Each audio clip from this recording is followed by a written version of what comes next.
Di Magelang, ruangan yang ditempati Panglima tertinggi Kerajaan Belanda di Wisma Residen Kedu itu menghadap ke utara.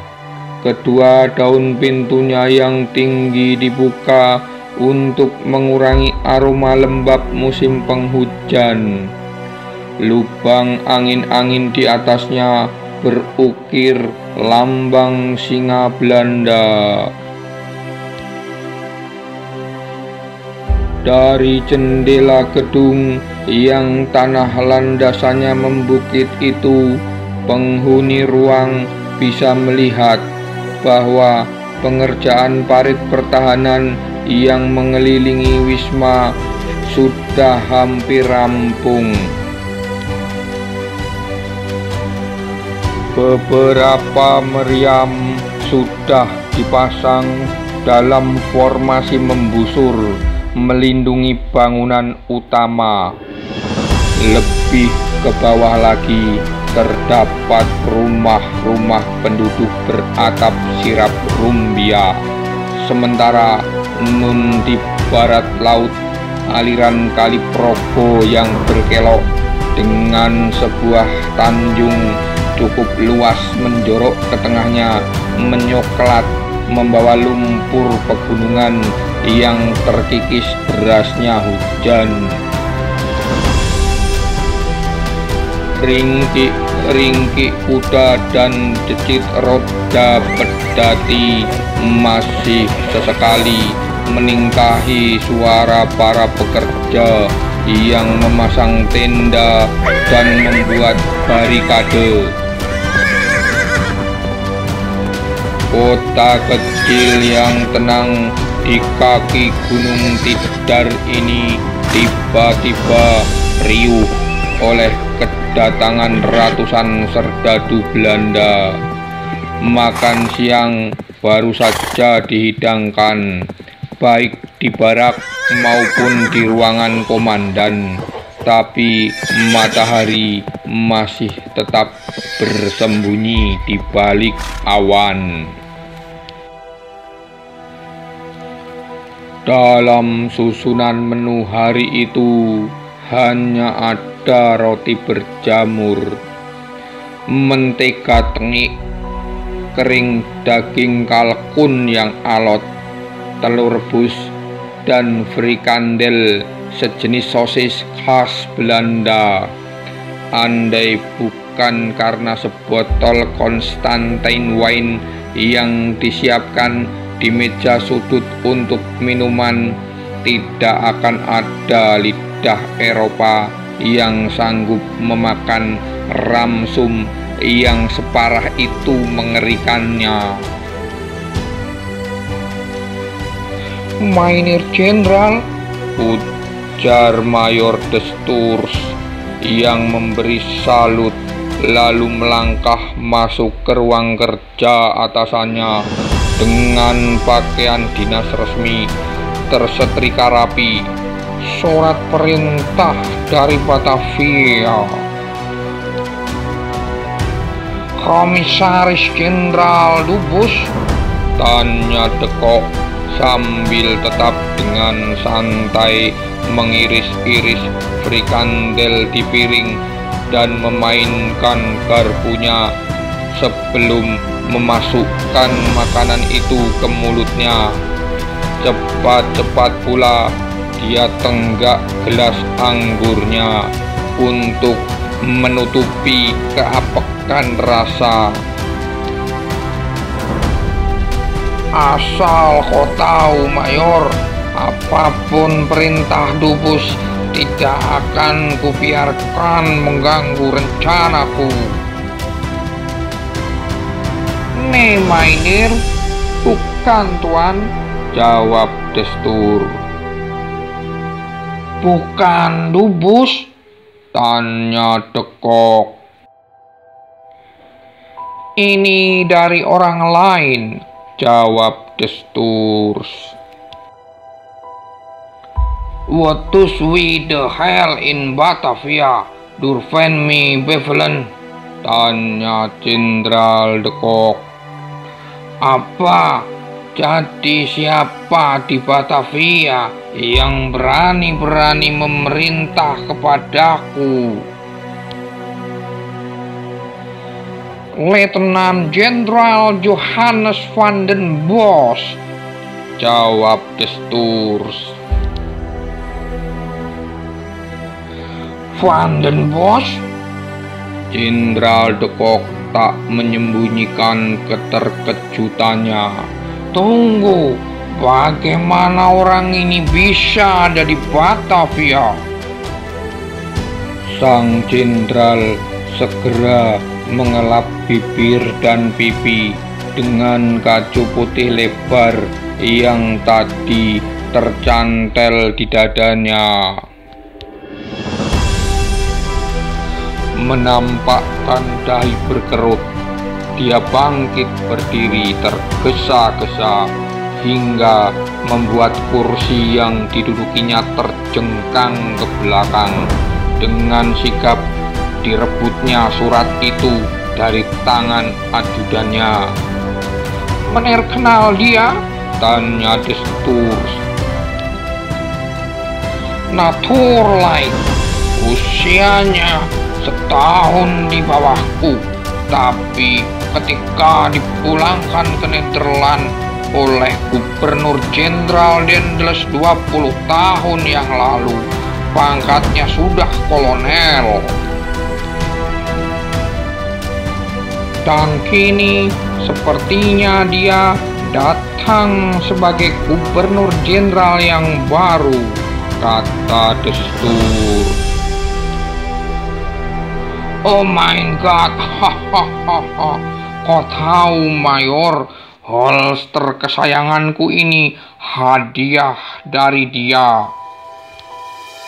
De Kock menunjukkan wadah pistol dari kulit yang ada di pinggangnya. Wow, jawab de Stoors. Oh my God, kini dia jadi Gubernur Jenderal, kata Jenderal de Kock. Maafkan saya, ini pasti membuat Meneer kecewa, kata de Stoors. Kita akan pastikan dengan membaca surat ini, Mayor. Kau tolong bacakan. Aku masih lapar, tapi rasanya jadi malas sekali melanjutkan makan. Godverdomme. Mayor de Stoors segera mengambil surat yang dilempar ke lantai dan ditinggal duduk bersilang kaki di kursi santai itu. Sementara de Kock meletakkan kedua tangannya sebagai bantalan kepala di sandaran bangku dan tampak melamun mengenang sesuatu. De Stoors mulai membaca dengan suara pelan surat Van den Bosch itu. Bagian awal agaknya berisi basa-basi, menanyakan kabar dan mengingatkan perkenalan mereka 20 tahun yang lalu, serta menyampaikan bahwa kehadirannya di Jawa adalah untuk memangku jabatan Gubernur Jenderal yang baru. Pembukaan bertele-tele, Mayor, bentak de Kock. Langsung ke intinya saja tentang Diponegoro, kata Jenderal de Kock. Ya, Meneer, Tuan Jenderal Van den Bosch menulis begini. Aku datang dengan membawa kehendak mutlak Paduka Raja Willem I agar jangan ada perundingan lagi dengan penjahat ini. Hanya penyerahan diri tanpa syarat atau dengan syarat berupa pemenjaraan seumur hidup sajalah, maka penangkapannya diizinkan. Tidak ada syarat apapun selain itu yang boleh dipertimbangkan. Kata Destur membacakan surat itu. Godverdomme, aku benci kedatangan orang baru yang tidak mengerti duduk persoalan, tapi langsung sok tahu mengatur. Tampaknya Van den Bosch ini lebih merepotkan daripada Dubus, kata Destur menambahkan. Seharusnya tidak. Menurutku, Van den Bosch memang lebih cerdas dan cermat. Dia sangat setia pada wangsa oranye. Kita akan lihat nanti. De Kock berdiri lalu meraih gelas dan kembali menenggak anggur Konstantinya hingga tandas. Sambil berkaca pinggang, dia menunduk diam dengan mata terpejam. Panggilkan Kolonel Chocius untukku, Mayor. Siap, Jenderal. Saya justru sudah ada di sini, Menir Jenderal, dan saya bersama laporan-laporan dari Kolonel Clearen yang sangat penting untuk kita bahas, kata Kolonel Chocius. Chocius, seperti biasa, selalu satu langkah lebih maju dari ekspektasiku. Hahaha. Irgut, kata Jenderal De Kock. Dikawal dua perwira menengah lainnya, seorang berhidung mancung bermata bengis dan bibir sinis maju mendekat ke arah Jenderal De Kock. Setelah memberi salut penghormatan dengan setengah hati, dia melepas jas hitamnya yang luntur lagi berlumpur dan meletakkannya bersama topi berumbainya di cantelan. Rambut hitamnya yang berangsur memerah dia biarkan acak-acakan, sangat kontras dengan penampilan Mayor Destur yang rapi tersisir berkilauan. Franz David Chocius adalah wakil komandan sekaligus orang yang paling diandalkan oleh Jenderal De Kock dalam operasinya menumpas Laskar Diponegoro. Dia terkenal dengan siasat hebat yang dirancangnya dan diterapkan dengan dukungan penuh Jenderal De Kock sampai sang jenderal mempertaruhkan jabatannya untuk itu, yaitu Stelsel Benteng. Clearen ada di bagian barat, tepatnya di Panjer, dan Diponegoro diperkirakan bersembunyi tidak jauh darinya di sekitar pegunungan Serayu, kata Kolonel Chocius. Selangkah lagi, timpal Destur. Clearen perwira berpengalaman. Dia jarang berbuat gegabah, ujar Jenderal De Kock sambil memegangi dagunya. Apa saja taktik yang sudah dipersiapkan untuk mengakhiri dukungan rakyat kepada Diponegoro Keparat itu, kata Jenderal De Kock. Maaf, sela Destur. Tampaknya saya harus menyilakan Kapitan Precher dan Kapiten Josh untuk bersantap siang dulu di tenda makan pasukan. Sang mayor merentangkan lengan kanannya ke arah pintu keluar. Silahkan. Tentu, saya memang lapar sekali, sahut Kapiten Precher. Dia mengulum senyum mendengar usiran halus dari sang ajudan panglima tertinggi. Tapi Jos yang ada di sampingnya menyeringai setengah murka sembari membuka penutup mata kanannya, menampakkan bekas luka tembak mengerikan yang pernah meremuk salah satu indera penglihatannya itu. Keduanya yang semula berdiri dengan sikap sempurna di samping pintu langsung memberi penghormatan dan undur diri. Dari kejauhan, Desturs masih mendengar gerutu kapiten berdarah Ternate Minahasa itu menyumpahinya. Jenderal, benar. Ini yang kurang suka aku dari Clearn. Alih-alih melakukan perburuan habis-habisan, Clearn kini justru sibuk melakukan operasi teritorial, ujar Cocius.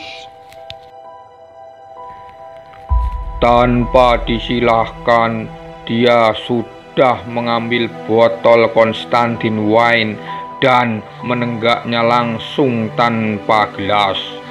Destur bergidik melihat isi botol besar itu langsung habis, sementara jakun sang kolonel naik turun tergelogok alkohol. Wah, Cocius mengelap mulut dengan lengan seragamnya, sementara matanya tampak memerah. Di beberapa benteng yang aku lewati hanya tersisa cuka saja, bah, ujarnya sambil meraih frikandel lalu melempar ke mulutnya dan langsung mengunyahnya. Perang yang berkepanjangan ditambah tupus yang pelitnya minta ampun itu telah menghancurkan pasukan kita. Dia terus mengomel sementara serpihan sosis itu bermuncratan dari kunyahannya. Mulai hari ini tidak ada lagi yang namanya dubus, Kolonel, kata Jenderal de Kock. Hah? Jadi sekarang Menil telah diangkat jadi gubernur jenderal menggantikan dia? What in good news? Suatu berita yang bagus. Sayangnya Kolonel harus menunda dulu keinginan menggantikan Mainir Jenderal sebagai panglima tertinggi, karena yang menjadi gubernur jenderal baru saja tiba dari Nederland, namanya Johannes van den Bos. Destur mengatakan ini dengan nada seorang yang menang taruhan. Apa? Sahut Cocius.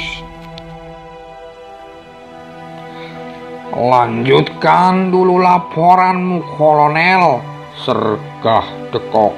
Dia juga tampak sangat malas menanggapi hal pergantian atasannya itu. Iya, tentu, Cocius menjawab sambil meremuk sebuah telur rebus di piring dan menjumputi pecahan kulitnya dengan tangan, lalu langsung membuangnya ke lantai. Sampai di mana aku tadi? Oh ya, operasi teritorial Clearn telah mengangkat beberapa penguasa pribumi yang setia kepada pemerintah. Mereka digaji dan diberi 1/4 dari pajak yang dipungut. Setelah mereka ditugasi membentuk dan mengorganisasi barisan rakyat anti Diponegoro. Mereka juga harus menyediakan kuli dan para pekerja untuk membantu mobilitas tentara kita dan juga membantu pembangunan benteng-benteng tambahan. Mereka juga harus mengamankan daerahnya sendiri, mengawasi lalu lintas orang-orang tidak dikenal, dan mengusir siapapun, baik penduduk asli maupun pendatang yang dicurigai membantu para pemberontak. Pokoknya mereka harus memisahkan Diponegoro dari dukungan rakyat. Argot, bagaimana hasilnya? Tanya Jenderal de Kock. Chocius pun melanjutkan. Karena tidak ada lagi mendapat sokongan masyarakat, banyak tumenggungnya yang bisa dipucuk untuk menyerah, ujar Chocius sambil menunjuk ke arah sebuah peta yang terpampang di dinding belakang meja kerja Jenderal de Kock. Di sini Panjer. Pada akhir Desember, lagi-lagi Diponegoro hampir tertangkap. Dia lolos hanya bersama sedikit pengiring, termasuk Mertonegoro dan Gondokusumo. Tapi dilaporkan pula bahwa kedua basah andalannya itu berhasil dipaksa belok ke barat. Sementara Diponegoro bersama 2 abdinya melarikan diri ke arah pegunungan Serayu Utara. Kemudian de Kock bertanya, siapa panglima yang menyerah? Ah iya, saya lupa soal itu. Tumenggung Joyo Sendirgo dan Joyo Perwiro, kata Chocius. Bagaimana dengan penguasaan wilayah? Tanya de Kock. Di bagian tengah tinggal lembah 5 sungai ini, kata Kolonel Chocius sambil menunjuk dengan ragu-ragu karena peta itu tidak serinci apa yang coba dijelaskannya. Kaliwatu, Loni, Gembor, Alang-alang-ombo, dan Lesung. Tapi di sini pasukannya terblokade, tidak akan bisa bergerak kemanapun. Di pegunungan di sini juga banyu urip. Nah, di sini Kedunggong dan Tanggung. Ini semua bekas markas pertahanan Diponegoro yang berhasil kita rebut. Kleren sudah membangun benteng dan menempatkan pasukannya di sana, kata Kolonel Chocius. Dorbaken, bagian barat bagaimana? Tanya Jenderal de Kock. Diponegoro sudah terkunci di pegunungan Serayu. Satu-satunya wilayah pemukiman yang bisa dia jangkau hanya Remo Jatinegoro. Di sini, kata Chocius menunjuk 1 titik. Dorbaken, aku suka cara kerja Kleren, kata Jenderal de Kock. Marinir Jenderal, kenapa Kolonel Clearen tidak diperintahkan untuk langsung mengerahkan kekuatan penuh ke pegunungan Serayu? Tanya The Sturs.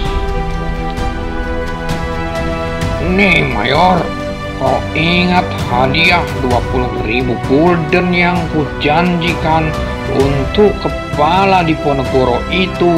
Tidak ada satupun respon, tidak ada satupun sampai sekarang, kata Jenderal Deko. Artinya? Tanya The Sturs.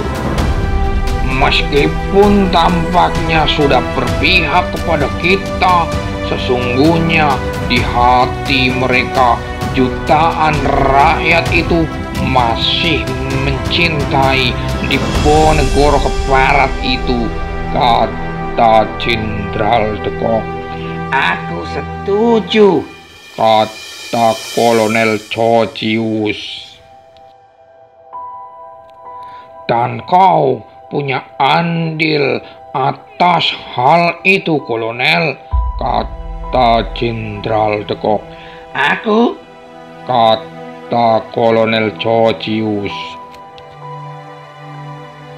Ya, kekejamanmu, kekejaman para perwira bawahanmu, kita dibenci karena hal itu, kata Jenderal Deko.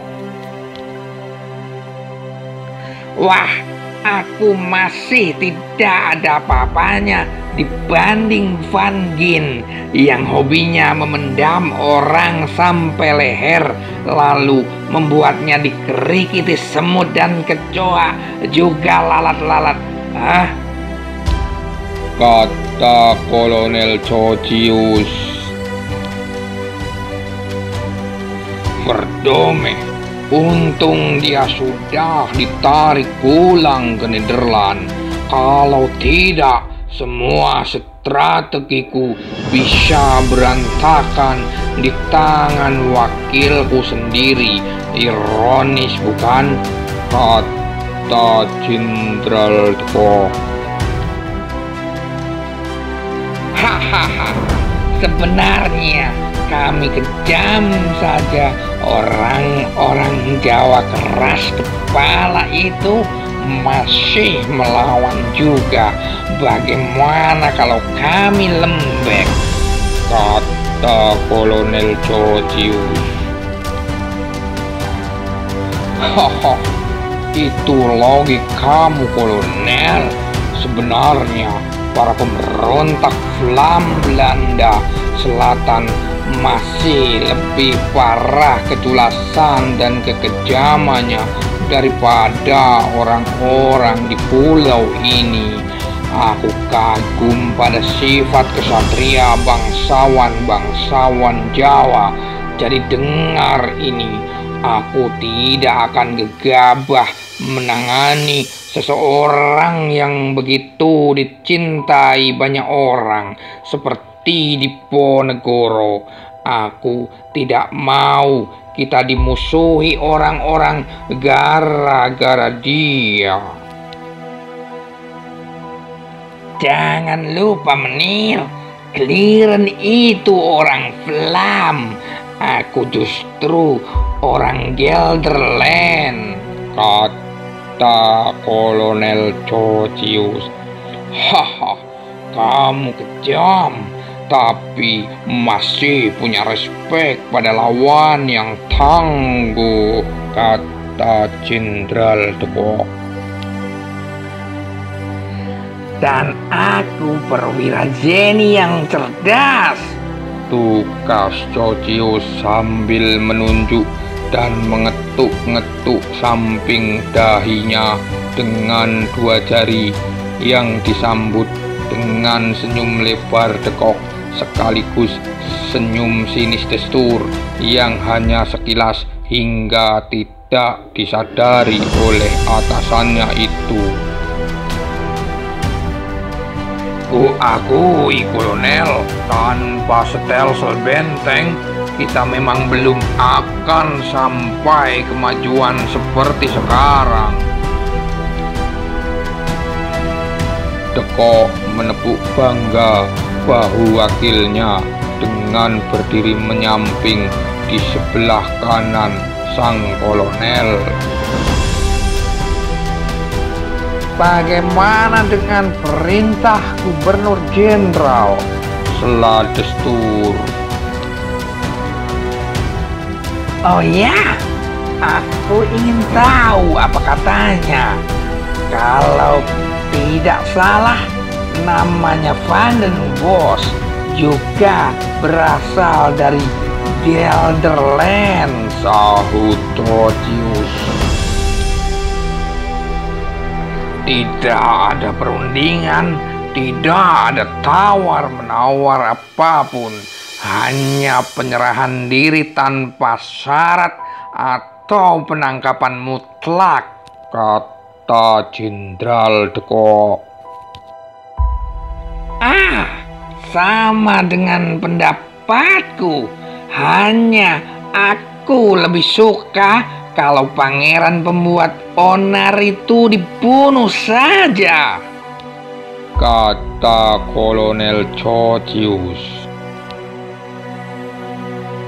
Nih kolonel, membunuh orang ini hanya akan membuatnya menjadi legenda, kata Jenderal Deko.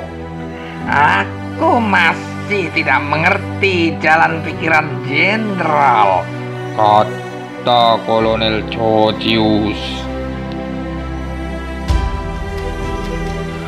Deko melihat ke arah tangan Trotius yang rupanya masih menggenggam satu amplop lagi. Sampulnya yang bersegel tampak rapi dan belum dibuka.